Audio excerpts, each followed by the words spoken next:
Good day everyone, my name is Aaron Williams and I'm pleased to be delivering this presentation to you today. I am happy to be representing Blast Abrasive Supply, a specialist supplier of blast media in Southeast Asia. The presentation is titled A Guide to SSPC-AB Abrasive Certification for Painting Contractors. I want to thank the local AMPP team for East Asia Pacific area and also Australia's Corrosion Association for the opportunity to deliver this presentation today. The reason I decided to give this presentation was that in my experience in Southeast Asia, I typically only see oil companies and big contractors referring to the ISO abrasive blast media standards. However, it is my view that SSPC abrasive blast media standards offer far more benefit to both oil companies, contractors, and also abrasive suppliers. These benefits include the far greater scope within the standard, ease of getting an abrasive certified, ease of understanding the standard, ease of recognizing where the abrasives belong, and convenience and opportunity. Very quickly, a little bit about myself. I am the Managing Director of Kuala Lumpur-based Blast Abrasive Supply, Sendara Berhad, and as the company's name suggests, we are a specialist supplier of abrasive blasting media for Southeast Asian contractors and fabrication shipyards. I have also been working with SSPC for several years. I was the chair of SSPC's Asia Pacific Advisory Council from 2017 till 2020, and then the deputy chair from 2020 until today. I was also the deputy chair of SSPC's Malaysia chapter for the same period, 2017 to 2020. I remain as an advisor for SSPC's activities in Malaysia and work closely with the SSPC Malaysia chapter and also AMPP's Kuala Lumpur office. I am certified as an SSPC Protective Coatings Inspector Level 2 and also as a C7 Abrasive Blasting Instructor. This PowerPoint will cover the following main topics: an introduction to the SSPC-AB Mineral and Slag Abrasive Standard, and for SSPC members, you can download this standard from the AMPP website. The standard itself comprises of 3 sections: a mandatory section, a non-mandatory section, and a mandatory if called out section. I'm going to compare the SSPC-AB mandatory specifications against the very similar specifications from the ISO standards. I'm going to explain the SSPC Qualified Products List QPL program, and I'm going to look at the IOGP JIP 33 standardized coating specifications. And finally, I'm going to briefly look at the abrasive test of contaminants versus the post-blast substrate test. SSPC and ISO have taken quite a different approach to their abrasive blast media quality standards. On the right, I have listed a table of ISO standards for common abrasive blast media. In fact, I have taken this table from IOGP JIP 33. ISO have set a standard for each unique blast media abrasive. So you can see a standard for iron grit, steel grit, Storolite, garnet, copper refinery slag, coal slag, and aluminum oxide. But there are others, for example silica sand, olivine, and nickel slag. These different abrasives can be broadly summarized as metallic, natural mineral, and synthetic mineral. On the left, you can see that SSPC have taken the approach of grouping abrasives into 4 main categories. The first group is SSPC-AB mineral and slag abrasives, which would be all of those non-metallic abrasives typically used by contractors and fabrication yards for yard blasting activities. In fact, this grouping covers many of the abrasives also listed by unique ISO standards. The second and third group covers ferrous metal abrasives, which I would generally describe as those abrasives used in blast rooms and auto blast machines, steel grit and shot, and recycled steel grit and shot. The final grouping is for recyclable encapsulated material, otherwise known as sponge blasting media. This slide deals with the SSPC-AB1 categorization of blast media into type, class, and grade. SSPC-AB1 lists two types of abrasive, natural mineral and slag. Class deals with the amount of free silica contained within the abrasive. Class A is defined as less than 1% free silica. Class B and C is anything above 1%. But today, other than silica sand, I don't know of any abrasive that is being supplied that is above 1%, unless it's an improperly recycled abrasive, of course. In any event, most country environmental authorities have legislated a maximum of 1% free silica. And finally, the grade of the abrasive, or better defined as the anchor profile that abrasive will deliver. I will have more on that subject later. So, I have included as an example the categorization of Blastrite Platinum Grit. Blastrite is a Type 2 Class A abrasive. Garnet would be a Type 1 Class A. SSPC AB1 lists out a number of mandatory specifications. All these specifications are widely known and will not be a surprise to anyone in the industry. These specifications apply to all abrasives under SSPC AB1, natural mineral and slags.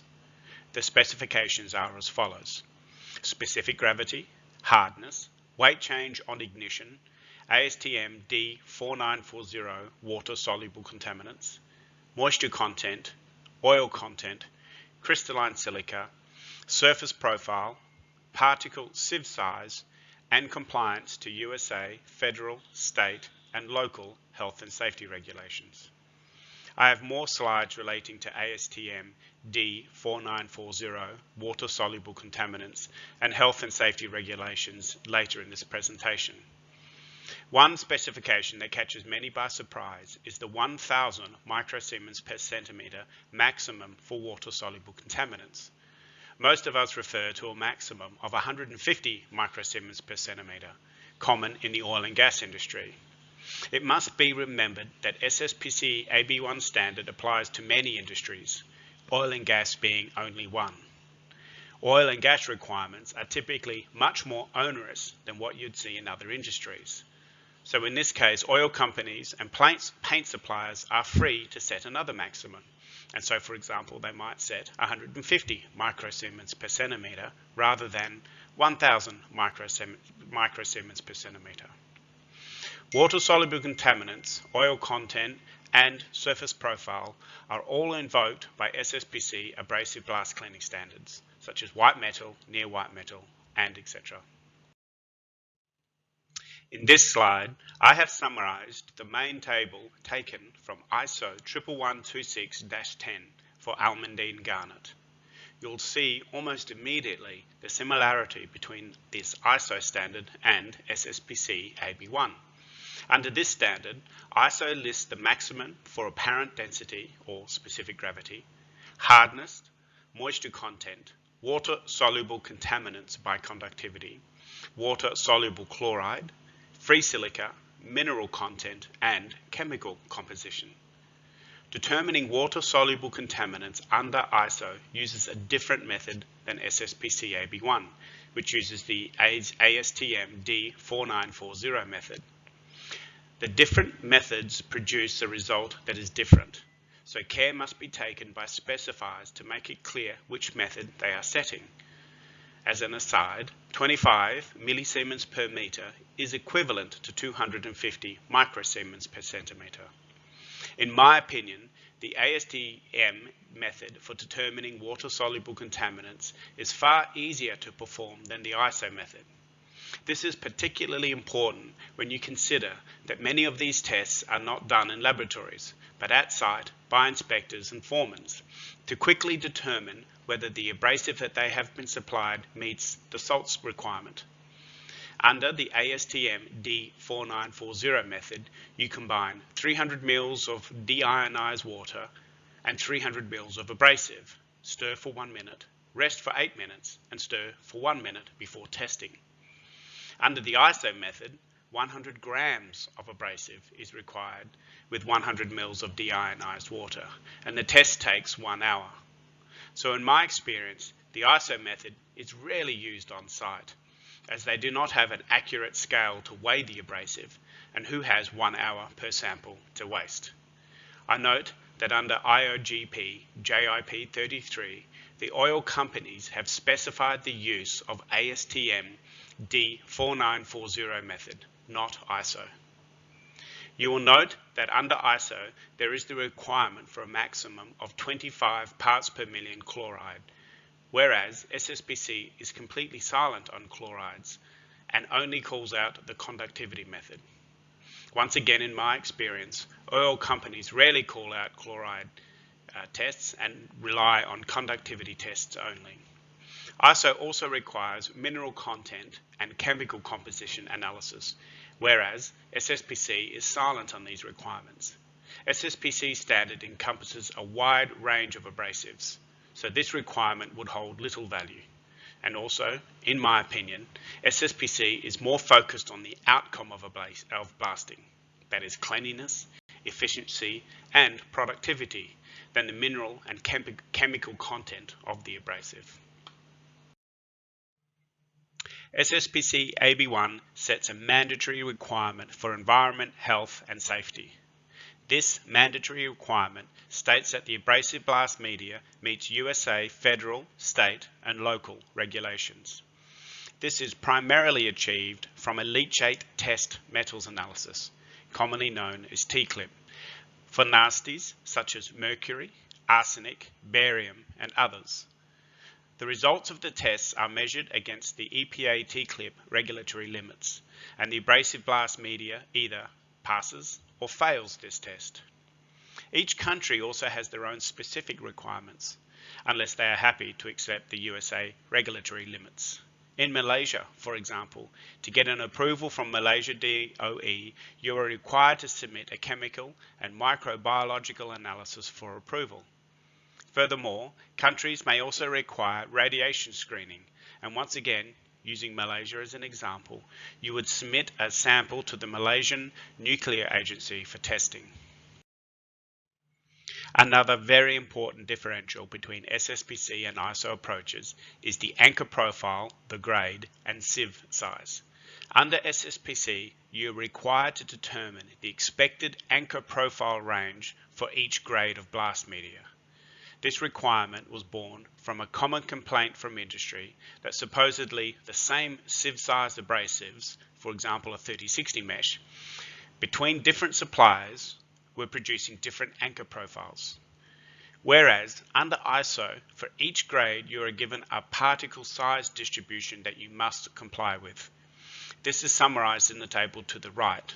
So, to comply with ISO, your blast media, and in this example, garnet, must contain less than 10% oversize, less than 5% undersize, and more than 85% nominal. The particle size ranges for 3060 mesh is 200 to 600 microns, and 2040 mesh is 350 to 850 micron. Once again, in my experience, anchor profile is more important than sieve size for painting contractors and facility owners. SSPC-AB1 includes non-mandatory tests for blast media, productivity, and efficiency.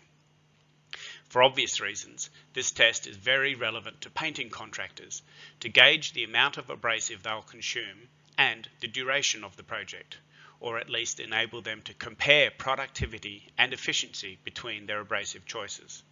Essentially, SSPC-AB1 outlines a method to be used to calculate productivity and efficiency, such as a carbon steel test plate, coated with 3 coats with a dry film thickness range of 178 to 250 microns, a number 6 blast nozzle, 100 psi blast pressure at the nozzle, and SSPC SP10 near white metal class of blast. This test will calculate abrasive consumption rate in kilograms per square meters and surface cleaning rate in square meters per hour. And finally, mandatory only when evoked by procurement documents. These optional tests are concerned with increasing levels of environment, health and safety requirements. These optional tests found their way into the SSPC-AB1 standard from industry groups such as military and facility owners. It is important to keep in mind that SSPC standards are consensus standards, and that means a consensus from the members of SSPC and now AMPP. I'll not attempt to go into the detail of each of these optional tests, which are explained in great detail within the SSPC-AB1 standard, aside from expanding on the very important friability test under the California Air Resources Board, commonly known as CARB, approval. The California Air Resources Board Abrasive Blast Program is one of the mandatory only when evoked standards. Under this regulation, CARB certifies abrasives as permissible for use in dry outdoor abrasive blasting under an executive order. CARB lists the approved abrasives on their website. I've included the website address on the next slide. This is an example of the listing of a CARB-approved abrasive that can be found on the CARB website. The website address is shown on the top line. In this example, Blastripe Platinum Grit grades B40, B60 and B90 are all approved by CARB as permissible for outdoor dry abrasive blasting and when each certification expires. In another major difference between the SSPC-AB1 program and ISO is SSPC, now AMPP, will qualify and publish blast media as meeting the requirements under SSPC-AB1.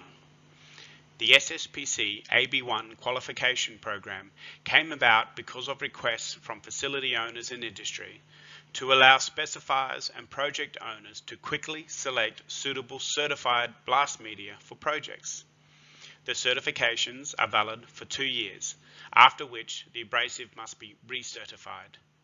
There is a process to enable SSPC to suspend or even cancel certification if it can be found that material supplied is out of compliance, which gives the program real teeth if facility owners have specified that abrasive supplied on their projects must be certified by SSPC.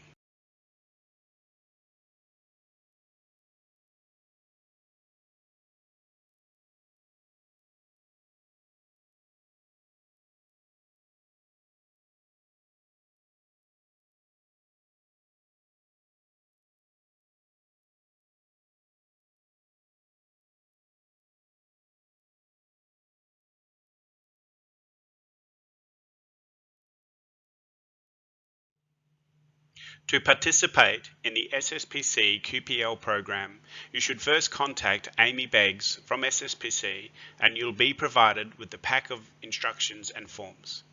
The applicant is required to organise the laboratory test for submission to SSPC for approval.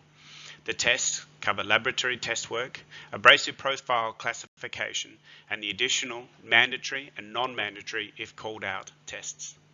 The laboratory must attest to the results. Whilst not directly related to SSPC-AB1, the International Association of Oil and Gas Producers, IOGP, under their Joint Industry Program, JIP 33, have set out standardised procurement specifications relating to coatings. This supplementary specification relates to the new fabrication coatings of offshore assets, but in time it is expected to also cover maintenance of offshore and onshore assets. The major sponsors of this program are oil companies that are very important to everyone in East Asia and Pacific region, such as Petronas, Shell, ExxonMobil, Chevron, and includes the behemoth Aramco. From an abrasive specification, this standard includes a list of recommended abrasives and also a maximum limit of abrasive water-soluble contamination tested as per ASTM D4940 of 150 microsiemens per centimetre. It also sets out the maximum post-blast surface contamination by conductivity result by Breslay of 20 milligrams per square metre. And whilst this is not actually directly relevant to SSPC-AB1, is obviously influenced by the contamination within the abrasive itself. It is important to note that each oil company has the flexibility to deviate from this standard. It is important to note that SSPC-AB1 sets a maximum limit for abrasive water-soluble contamination and does not set a maximum limit for post-blast surface water-soluble contamination, which is entirely correct. The standard can only test for factors that are found within the abrasive blast media itself. However, in my experience, facility owners and contractors will sometimes call for abrasive with a specification that the post-blast surface contamination by Breslau is below a maximum limit, such as 20 milligrams per square meter. Whilst it is true that contamination in the blast media may remain in the surface after dry blasting, this misunderstands the role the environment plays on a post-blast surface contamination. In short, substrate contamination comes from many sources, and traditional dry abrasive blasting does not remove non-visible contaminants. In Southeast Asia, where we are typically working in hot, humid coastal locations, you would expect a substantial amount of salt coming from biogenic sources, which is deposited onto the dry blast clean surface before painting. This can be exacerbated if there is poor moisture removal installed on blast air compressors. To close, whilst SSPC-AB1 is not commonly called out by facility owners and fabrication or shipyards in the East Asia and Pacific area, SSPC-AB1 is a meaningful and comprehensive certification process for blast media that benefits contractors and facility owners alike. The SSPC-AB1 programs are consensus standards coming from the leaders in the industry and highly relevant to contractors and facility owners. For example, the test for water-soluble contamination, ASTM D4940, is a simple and practical test that can be easily carried out on site. The abrasive consumption and surface cleaning rate are very useful to contractors to help them quote their project, as a comparison to determine their own performance, and as a comparison to other abrasives. The SSPC-AB1 QPL program is an independent qualification of abrasives according to SSPC-AB1, with consequences for non-conforming blast media. IOGP JIP 33 provides more guidance for abrasive standards. And finally, the blast media standard correctly only sets out a maximum for abrasive water-soluble contamination and does not refer to post-blast surface water-soluble contamination. That completes my presentation. Thank you for your time and attention today. Thank you to AMPP and ACA for giving me this opportunity to make this presentation. If you want to talk further on this subject, feel free to reach out to me on the email and numbers listed below. I'm online now to answer your questions, and once again, thank you.